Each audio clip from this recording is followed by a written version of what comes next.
Yesterday, we have talked about almsgiving, or simply translate as giving prajnaparamita. Giving paramita. And the first type of giving is translated as material, but in Chinese word that doesn't mean material. It can be considered as inner giving and outer giving. So the better translation would be giving. The inner giving is associated with the physical part. The outer giving is things outside your body, like your money or everything else. The inner giving can be such as donate your eyes just before a person that passed away. You donate eyes to help others, or use your physical strength and do volunteer work without charge a fee. That is considered inner giving, which you do it through your physical contribution. Average people does a lot of things, but due to they have no realization, they have not turned their mind around. So those activities may be helping others, but not truly a bodhisattva's path or practice. If you do things with the realization of helping others, with this realization, then everything you do become good. If everything you do is for yourself, although you may be helping others on the surface, but it's still coming out from the confused mind, from the egoistic self, and no matter how good things you are doing on the surface, it is considered bad. The reason sentient beings cannot become Buddha is due to two kinds of attachment. Attachment to self and attachment to the Dharma. Attachment to self, if that can be cut off completely, then one reach arahanthood. One becomes arahant.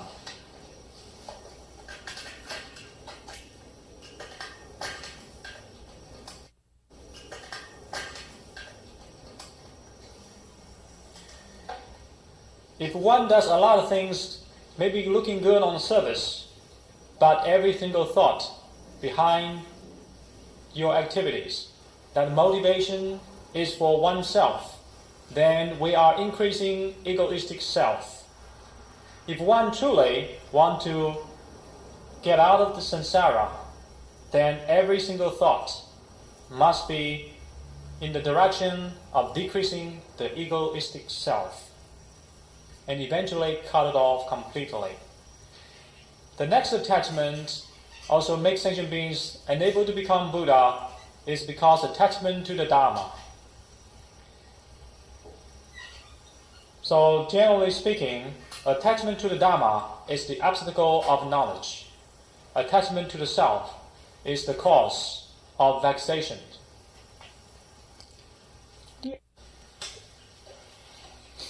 The second type of giving is Dharma giving, or giving the Dharma, which for the broader sense means teaching of sentient beings of everything, and not just teach sutra to sentient beings.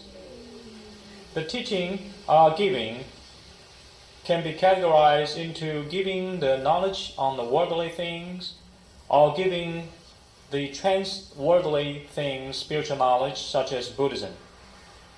So these two types of giving is teach sentient beings to obtain worldly knowledge or to obtain spiritual knowledge for liberation. When one person teach other people to do how to cook, it is also belong to this giving paramita. If you teach students in elementary school, or you teach people of all kinds of knowledge, all kinds of skill, that's all considered as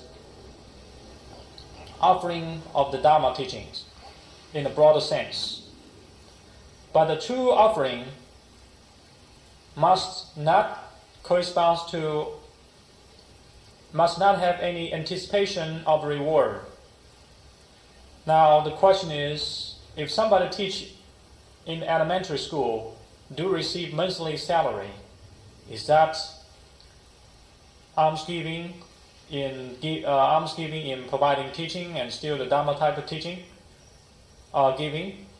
The answer is, if you do that for the sake of a salary, then it's not Dharma giving.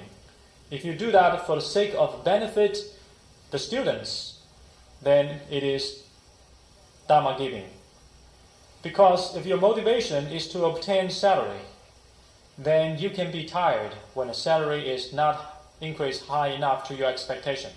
But if your purpose is truly to teach the younger generation, then you will become very diligent and also enjoy your work in teaching.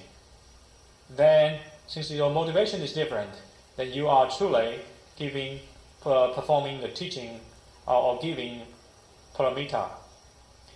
Bodhisattvas are teaching sentient beings out of infinite compassionate mind. And in Dharma Mahayana Buddhism, it said, among all teachings, the highest teaching is the Dharma teaching. To teach sentient beings about Dharma.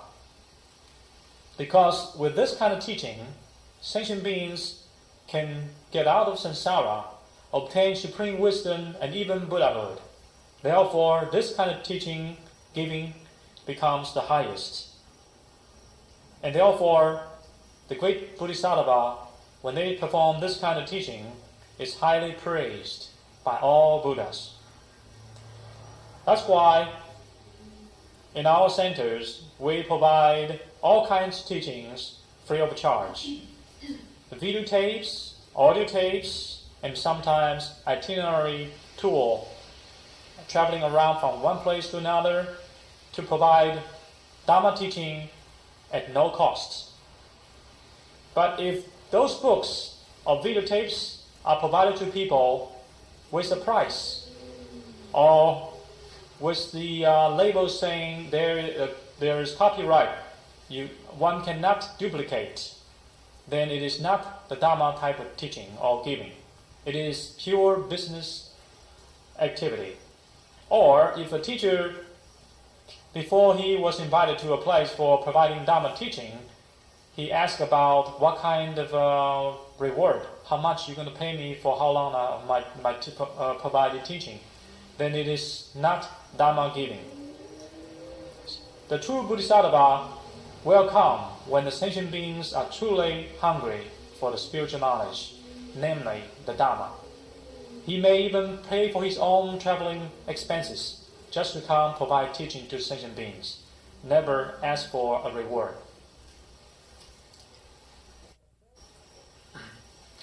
The third type of giving is called giving of fearlessness to beings, which means to help sentient beings remove their fear and to restore peace of the body and the mind. For example, one nation want to attack the other nation. The other nation, everyone of the other nation to be attacked are very panic. And then somebody volunteered to become a soldier and fight to defend for their own country. Then volunteer to become soldier is this type of giving, to provide fearlessness to his countrymen. Or, for example, to walk in the darkness at night. People may be scared of bandits or any unexpected trouble. If you volunteer to escort them and walk in the darkness together, that is also this type of giving of fearlessness to people. So basically, there are many examples As long as you can help beings away from fear and restore their physical and mental peace and harmony, that is a giving of fearlessness. And the consequence or karmic result of this type of giving is long life and good health. And now I'd like to point out particularly one situation. To be a full vegetarian, no eating of meat, it is giving of fearlessness. Why? Because all sentient beings see you, particularly animals, they have no fear about you. Because you have no intention to eat any meat. You have no intention of killing, even indirectly. That is giving of fearlessness. That means how important to be a vegetarian. So, in conclusion, for this subject of giving of the Dharma teaching, one will obtain the result, karmic result, of wisdom and prajna. Giving of wealth, the inner wealth and outer wealth together. The result is you will become very wealthy. And then Dharma fearless giving, we have mentioned that already, is to obtain health and longevity. In the Chinese history, the best example, a person who has obtained the best of three types of giving and its best result is Emperor Qianlong of Qing Dynasty. Because talking about the wealth, he owns the whole country, the mainland China. Talking about the wisdom, he's very smart and wise. Talking about health and longevity, he lived 60 years as emperor. And even after he retired, he still became the father of the emperor for another 4 years. So even he said, I'm the rare emperor even in the history of China. And he was the person that truly practiced three types of givings. The wealth giving, the Dharma giving, or teaching giving, and the fearlessness giving. Therefore, the karmic consequence is inconceivable.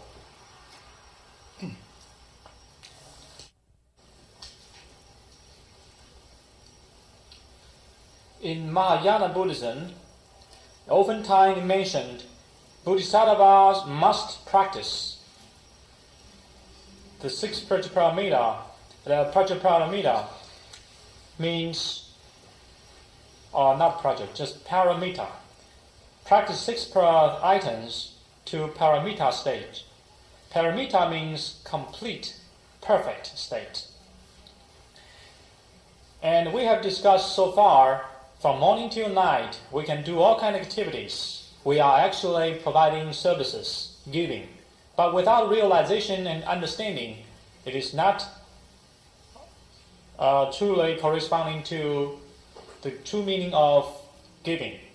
If one realizes the purpose and the meaning of giving, then all your daily activities and services becomes Dharma practice. Because in Chinese word, giving, after giving, there's another word follow. That's obtaining or receiving. If you can give a little bit, you will receive something back. You give more, you receive more. You completely give out, you completely obtain. On the other hand, if you do not give, you will not gain anything. Now I ask you, do you have vexations? Do you like to give that out? Do you have worries and fear and infinite life and cycle of life and death called reincarnation? Do you like to give that out? That's also giving. If one can give out these things completely, then that giving has reached a perfect state. It's called giving paramita. And only then, the pure mind, the self-nature, will then come to its perfect state.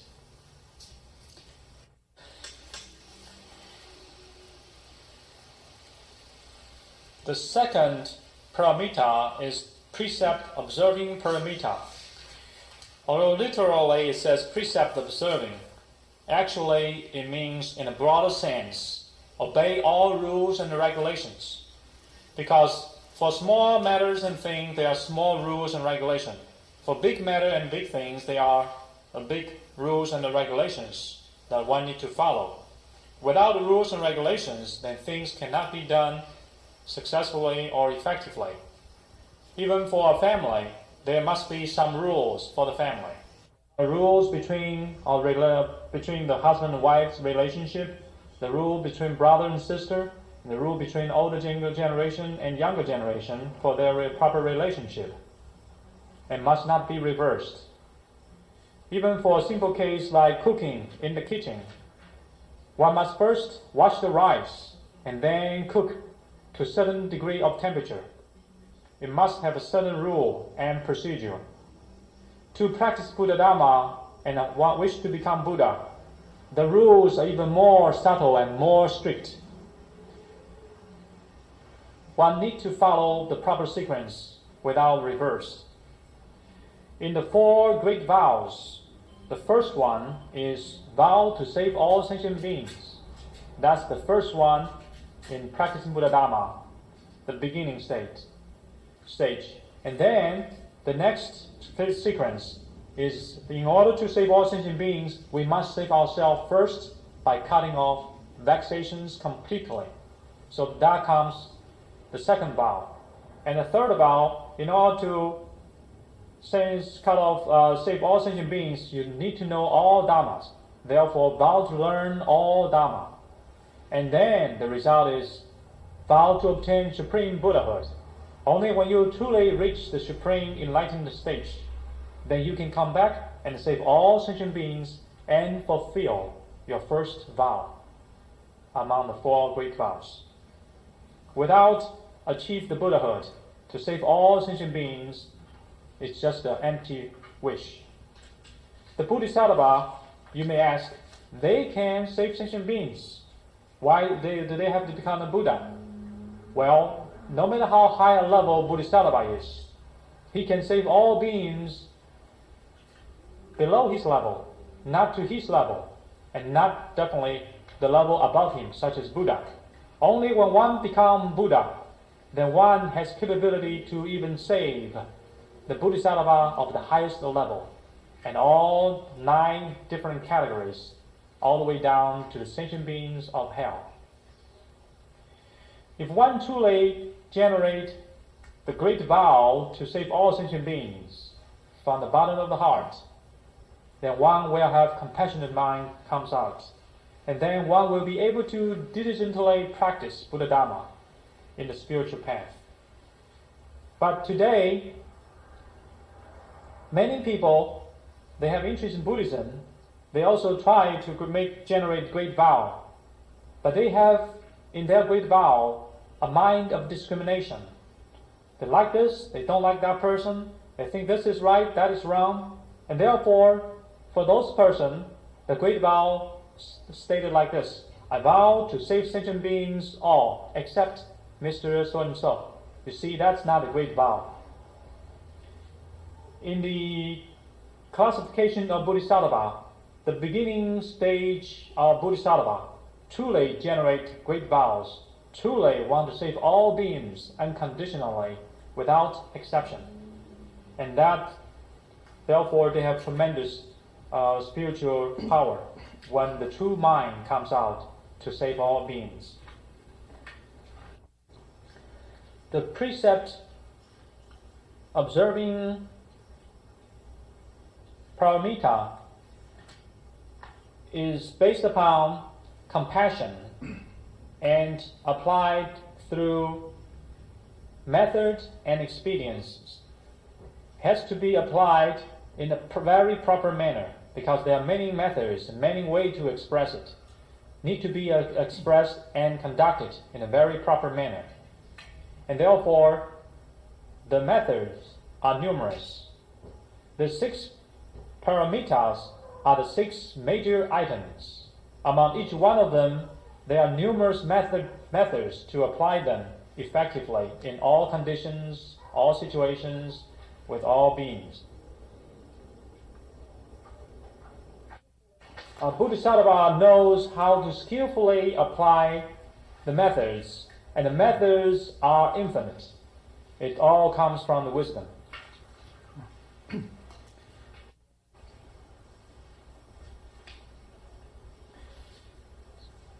The endurance paramita, the Chinese translation in Chinese, is actually translated from Sanskrit as enduring insult paramita.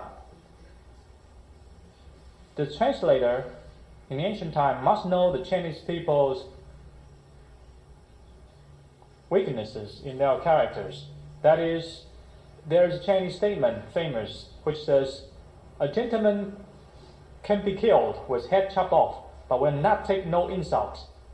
That translator must know Chinese people's characteristic, so he translates this paramita as insult enduring paramita. In original meaning in the Sanskrit, basically says endurance or patience. But to Chinese people, the translation becomes insult enduring paramita. That to try to teach Chinese, even insult must be able to withstand. And therefore, what else can you not withstand? For little things, little insult, you need a little bit of patience. For great insults, you need a great patience. Everything in the Diamond Sutra says, come to accomplish, reach its achievement due to patience. In order to graduate from college and obtain BS degree, you must be patient for 4 years. Otherwise, you cannot graduate. In order to learn Buddha Dharma, like tonight, you must be patient for 2 hours. Otherwise, you won't obtain the spiritual knowledge. So success belongs to those who have patience and perseverance. And that's why in the Buddhism Sutra, among the 6 paramita, the giving paramita and insult enduring paramita were discussed numerous times when compared with discussion to other paramitas. Because giving and patience are the key for spiritual achievement. The patience paramita. To deal with a matter or things is difficult. Try to accomplish something successfully is not easy. But to deal with people in human relationship is even more difficult. And today, it's even much more difficult to deal with other people in today's society. That's because today's education is to teach people skills and not to teach people how to behave, how to become a good person. And therefore, to deal with today's people become extremely difficult. The patience paramita covers 3 aspects. The first one is patience with people's persecution or insult. If you can take it with patience, then your mind will be pure. When the mind is pure, then the mind can calm down or enter into samadhi. The second one is to be patient with external factors such as high temperature, cold temperature, hunger, or natural disasters, which is the impact from the environment and not from human beings. And one needs to be patient, or have patience with the natural factors from external. The third patience is in the area of Dhamma practice. Before one obtains the joy and the peace of Dhamma practice, one needs to be very patient. It is actually boring and maybe even a little bit boring or or just not unpleasant before you obtain the Dharma joy. But once you have practiced long enough, then the joy from Dharma will come, and it's very pleasant. It is like try to find the highway when you first drive around local. You got to be patient, stop and go before traffic lights. And then when you find the highway, it's very smooth. To practice Buddha Dharma in the beginning is difficult. One needs to search one's way around to find the best one, the best method. It takes many years to find the right one and stay firm to this method and eventually get the peace and joy out of this method. Some people are very lucky. They find the right method and they get peace from Dharma practice right away.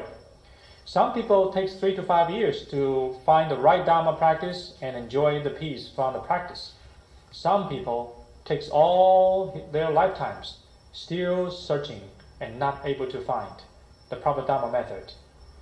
This, of course, has something to do with that individual's good karmic root in the Dharma and personal virtues of previous life. But if you are sincere in searching the truth and the proper method toward enlightenment, then the proper condition will come, because Bodhisattva, with great compassion, will make the proper condition come and make you realize the proper method, and you will be happy, enjoying your practice, and achieve good results. But why it seems that Bodhisattva are not coming to give us guidance, point out the proper method to us, so we don't have to search around? It is because our mind is not settled. Even Buddha or Bodhisattva appear and tell us something, we still try to argue and negotiate. Therefore, Bodhisattva just cannot come, because you are not ready. So one needs to be patient, even in searching. With proper patience, then one can eventually develop diligence. With diligence, then the spiritual achievement will come.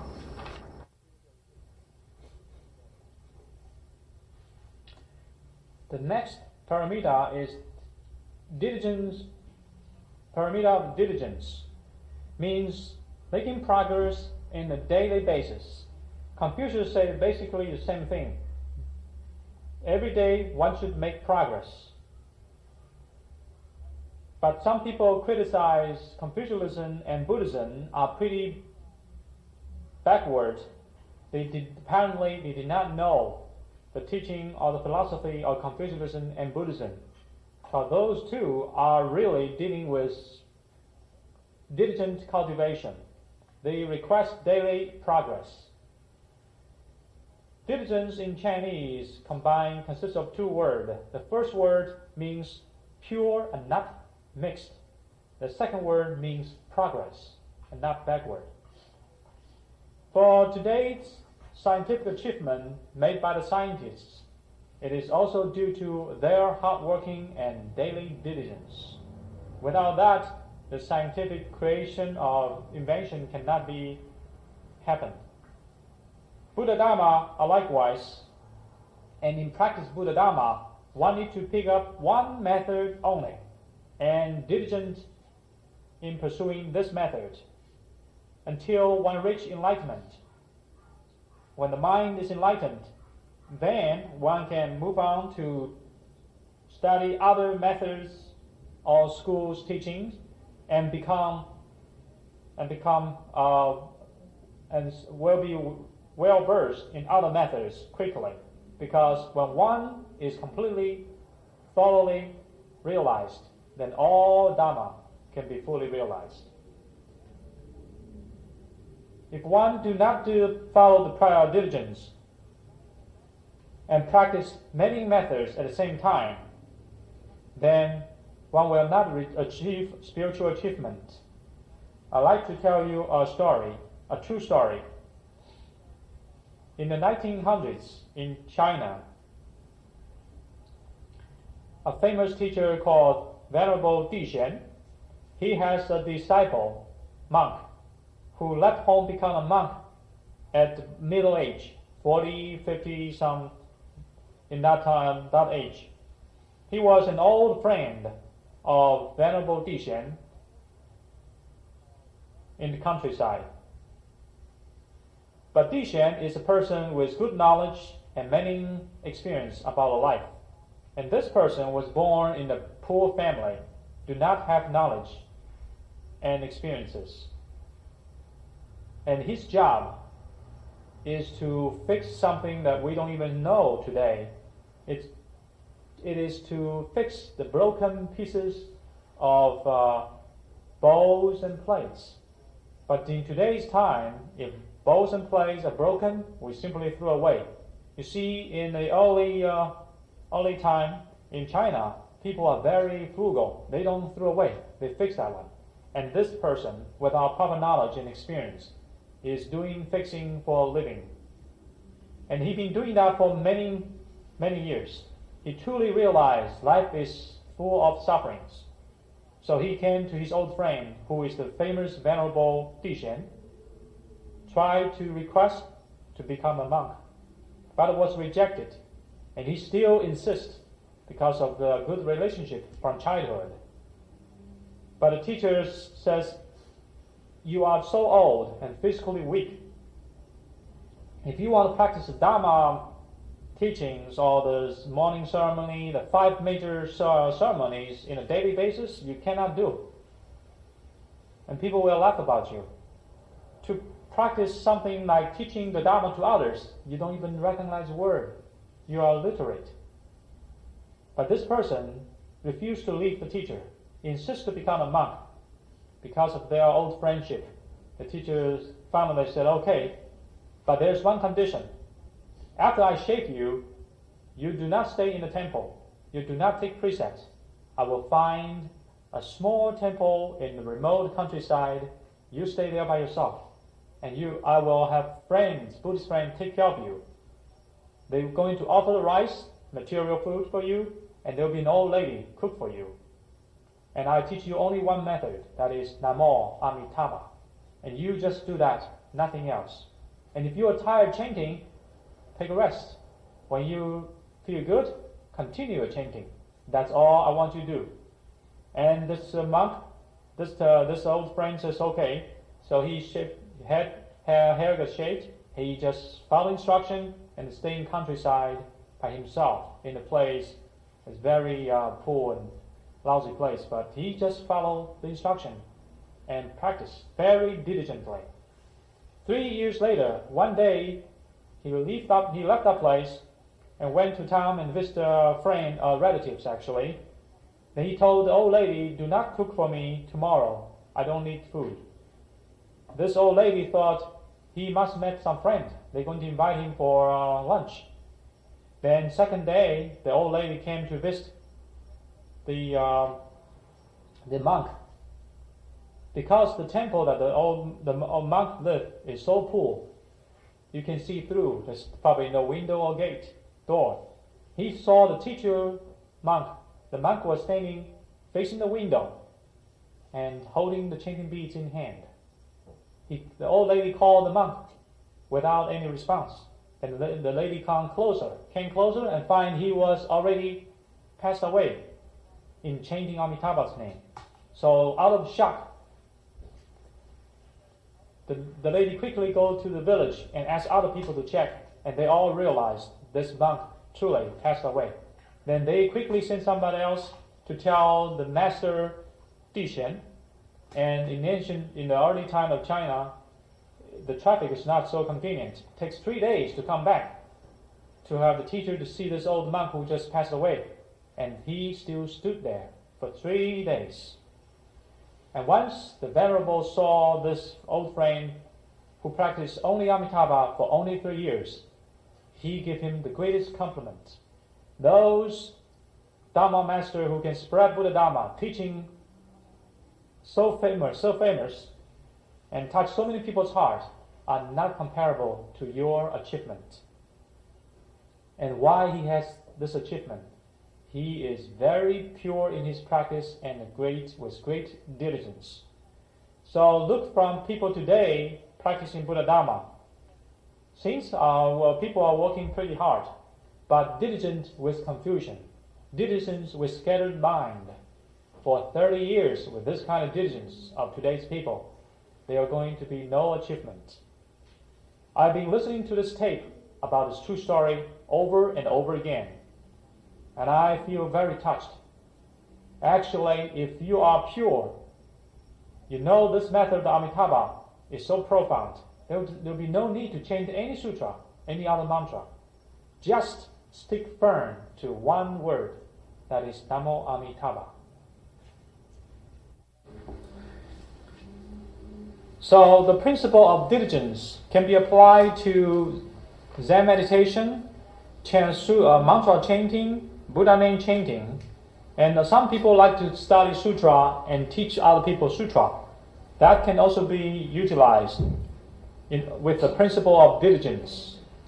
If a person all his lifetime or her lifetime only spread and teach one sutra, for example, he teach only Amitabha Sutra for 10 years, again and again, then every time he teaches Amitabha Sutra, every time he has making progress, and 10 years later, he become Amitabha. If a person teaches other sentient beings, persons of Universal Door chapter of the wonderful Lotus Flower Sutra for 10 years, and 10 years later, with constant diligence and concentration in one sutra, he or she become Guanyin Bodhisattva or Avalokitesvara. But if a person try to become a great Dharma master and teach 10 different types of sutras for 10 years, then he become nothing. He will not become the expert. I remember 20-30 years ago, Venerable Xingyun, literally means galaxy, the great galaxy master, pretty famous in southern part of Taiwan and now all over the Taiwan. He had about 100 students, all monks. And I encourage him to tell his students, one student should concentrate on one sutra during their study period of time in the temple. And then 10 years later, the Buddha light will shining to all Taiwan, because you're going to have 100 experts teaching 100 different sutras. And even they don't reach that level, we say 50% people quit, do not reach the level that we anticipated. Then you're still going to have 50 experts teaching 50 sutras. And then people whoever in other places need to listen to Amitabha Sutra, you will send Amitabha student who is the expert in Amitabha Sutra. People who want to listen to Kristigaba Sutra, you send the Kristigaba monk, because he is an expert in Kristigaba Sutra. Unfortunately, he did not listen to my recommendation. He said, then this place no longer like a Buddhist institute. A Buddhist institute the student must be knowledgeable in all teachings. So he did not accept my recommendation. But if a person truly understands the importance and the value of diligence, in the case of a spreading Buddha Dharma, and he concentrate or she concentrate only one sutra, then the achievement is bound to occur. For example, Bodhisattvas are also experts. They have enlightened already, and they know all other teachings and sutras and many other methods. But to be an example, a good example of sentient beings, they still teach sentient beings only one method that they know.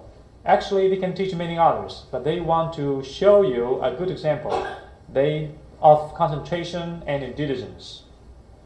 So that tells us how important diligence can be.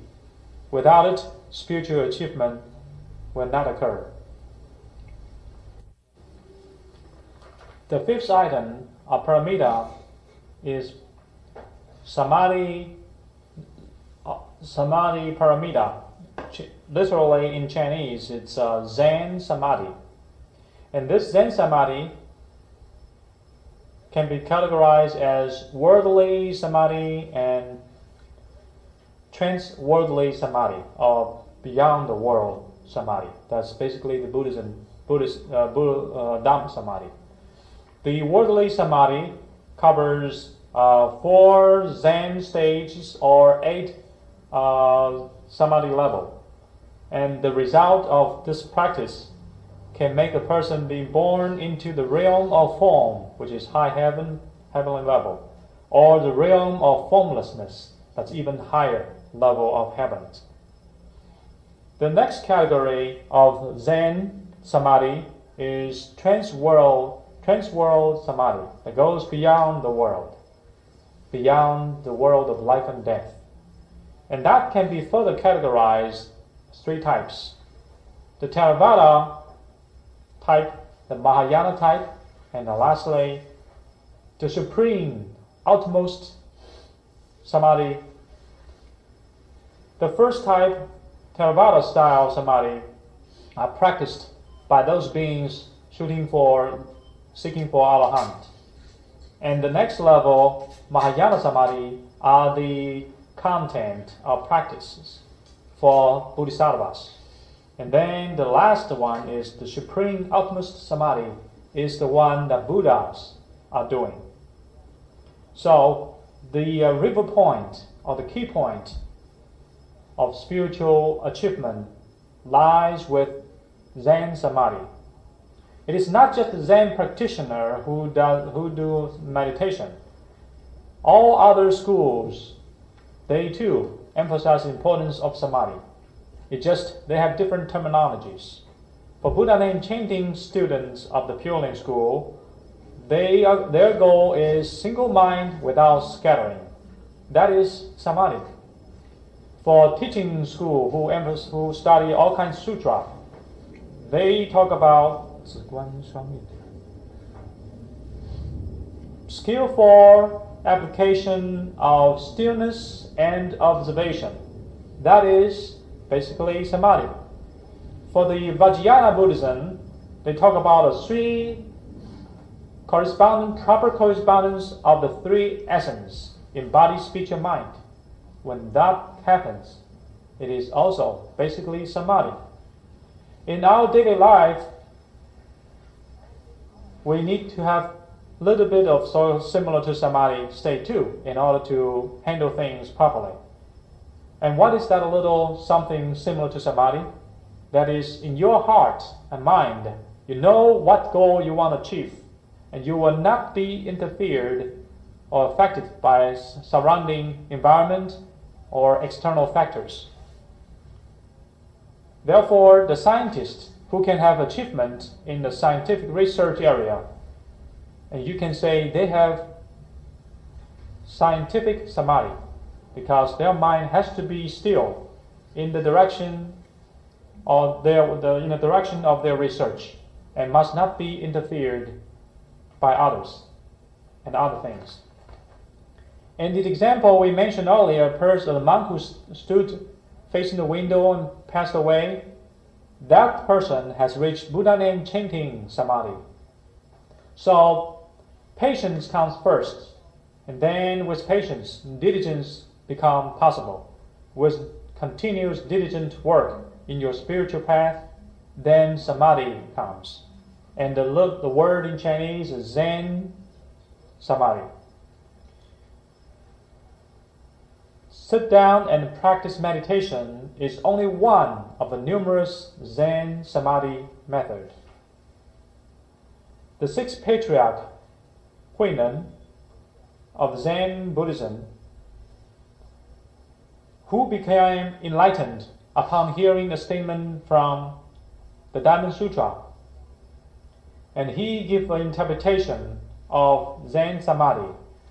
Zen means externally not attached to any phenomenon or concept. Samadhi means inwardly the mind is not moving.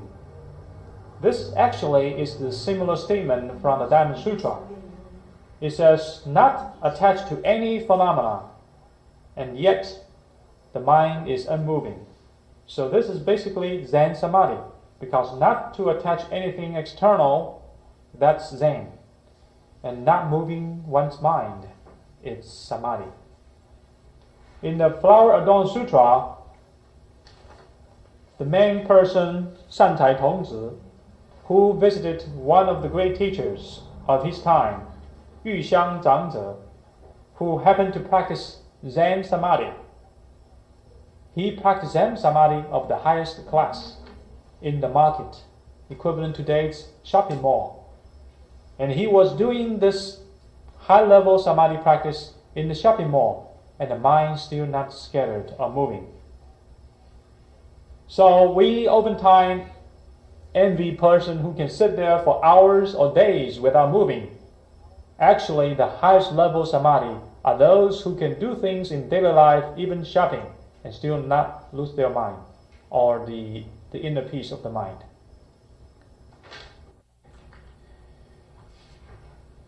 The Diamond Sutra has very good explanation about the Zen Samadhi. It basically says, externally away from phenomena, without attachment. Internally, the mind is not moving.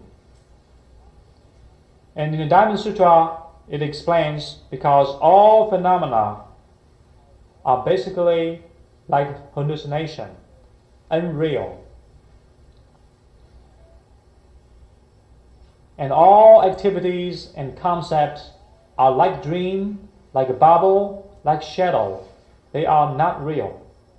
And it's not easy to explain unless we use the consciousness-only teaching, which you may say roughly like Buddhism psychology, to explain.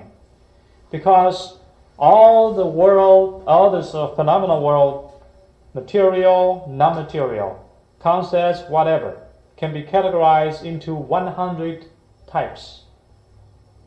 The type associated with the mind, they are 8. And object of the mind, they are 51. And those not corresponding to the mind, such as time that you cannot control to make it stop, they are 20. They are about 24 of those. And then material things, they are 11. So altogether, 8 plus 20, 51 plus 24 plus 11 makes 100. That covers the whole universe, inwardly, outwardly, everything. But this are basically hallucination and unreal. Only one person realizes that everything, when we say everything that's above 100 items, are unreal, then the mind will not move. And then the true mind will be able to come out or restored. And then with the true mind, one will have proper understanding and proper knowledge. It can be called Buddha's knowledge, Buddha's perception. And this is the Prajna Paramita stage. When the mind is completely clear and see everything perfectly clear, and yet without any attachment. And then one will be able to help all sentient beings unconditionally, because one has experienced that all beings are fundamentally in one and sharing the same Dhammakaya, same true Buddha nature.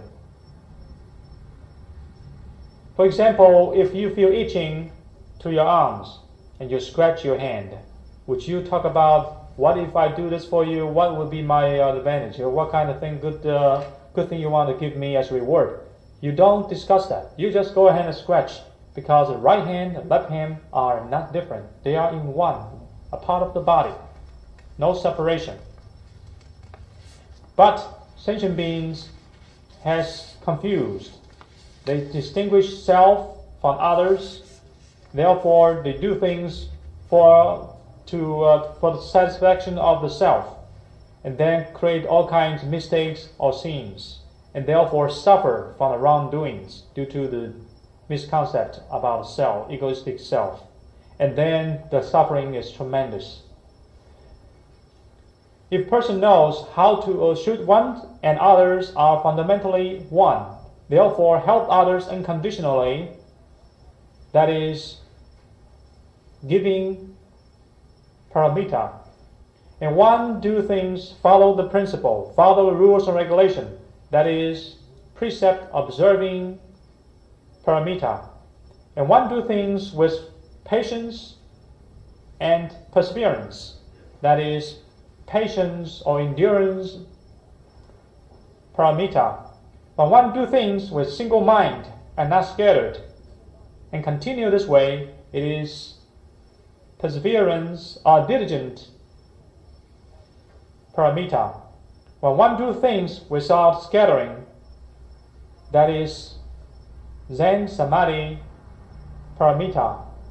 When one do things with complete clarity, crystal clarity, that is prajna paramita. So if one just received Bodhisattva precepts and call oneself as Bodhisattva, that is not true. Only if one, in doing everything and still in agreement with the above mentioned 6 principles, then one is truly Bodhisattva. Otherwise, only receive the ceremony. That kind of Bodhisattva is like a clay Bodhisattva, has no real function. So far, for the past few nights, we have covered the 3 virtues, we have covered 6 harmonies, we have covered 3 procedures, 3 steps, which is the precept, samadhi, and wisdom. And we also covered 6 paramitas. All these are actual things need to be put into practice in daily life. If one can do those things, then one are truly practicing Buddha Dharma. However, only practice 6 paramita and did very well, the best, only to become a great Bodhisattva, still cannot become Buddha. With this foundation and practice 6 paramita and apply to Buddha in chanting, the highest level is reach single mind state called 四一心不乱. That is no moving of the mind in the phenomenal world, so to speak. To go to a high level and practice universal goodness Bodhisattva method of the 10 great vows of the king of 10 great vow or king of vows. That method, that practices to a perfect state, then will reach a single state of the mind in essence. Then one can become Buddha. So when we talk about the 10 great vows, that is only when one has finished the 6 paramita.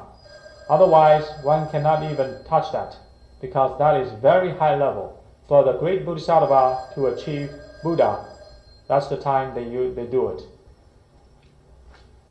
Starting now, we're going to cover the 10 supreme vows of the universal goodness Bodhisattva Mahasattva's practice. And that practice, when finished, one becomes Buddha. What is the characteristic of the universal Bodhisattva's practices of these 10 great supreme vows? That is because it is as vast as the emptiness, so huge and vast in every single item. The first item of the 10 great vows is to respect all Buddha. And that doesn't mean Buddha of what we understand. Buddha, in a broader sense, means all sentient beings with feeling and all things without feeling, such as a rock, a wood, or something. For the sentient beings with feeling, it can be further categorized as animal, human being, and even the plant. They do have feeling. That is the sentient being category. And therefore, sentient beings and non-sentient beings all together are the broad sense of Buddha. So to say, pay greatest respect to all Buddhas, meaning you will do everything perfect, with perfect respect. We think we are pretty devoted to the Buddha Dharma. That is not the case. We have distinguishing mind, discriminating mind.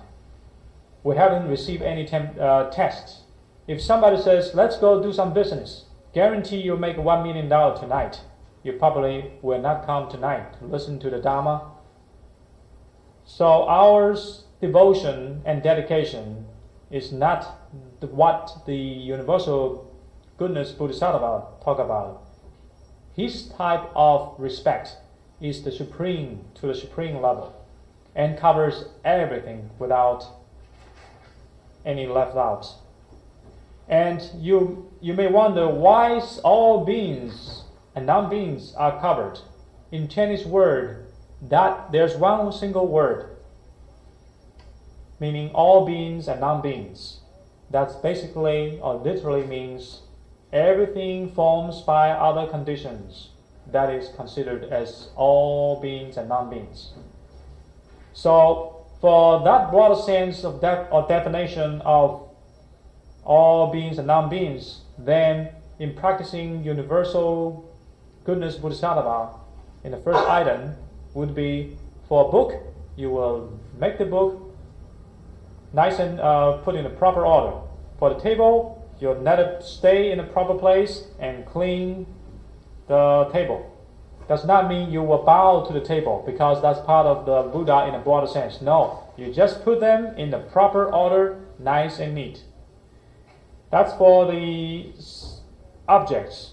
For all sentient beings, without exception, you treat them as future Buddha, as if you are facing a real Buddha.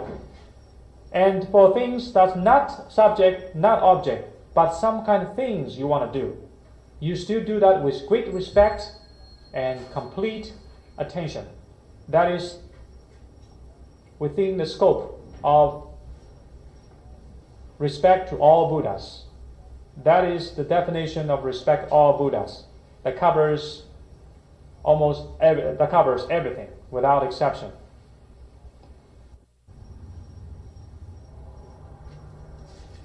The second item of the great supreme vows of the good universal goodness Bodhisattvas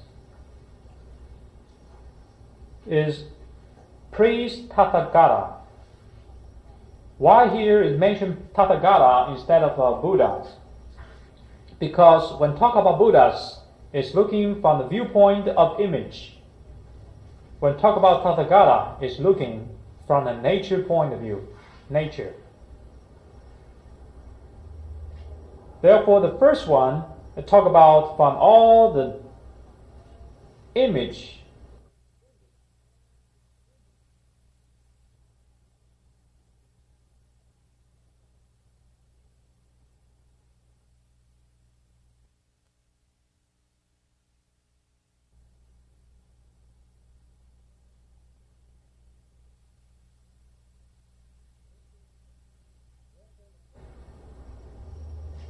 Therefore, the first one, I talk about from all the image, from external, we should, with great respect to all, without exception. No matter they are good image, bad image, the respect need to be there without exception. But to praise something, that has to be, worth the praise, has to be the proper Dharma, the pure heart, pure mind, and good Dharma. In the example of Santai visiting 53 teachers as described in the Flower Dawn Sutra, he compliment 50 great teachers, except 3. Those 3 were 圣热 Brahman, who symbolize stupidity or ignorance. And the second one is Nectar Fire King, who symbolize anger. Because if he gets mad, he will punish people. And the third one is a prostitute by the name of Mi Do Fa Do Nu, who symbolize craving desire. So when Santai visited all 3 of this special type of person, individually representing craving desire, anger, and stupidity, Santai approached to them with great respect, as if his same respect to Buddhas, but without compliment, without praise. Only those who has pure heart can truly help sentient beings worth the compliment or praise. Therefore, in our daily life today, when we see other religion, distant ones, such as Catholic, their teaching can help beings to be born into the heavens. We have respect and compliment to them. But for the evil pests, we should also have respect, but no compliment. Tonight, and because the subject did not finish,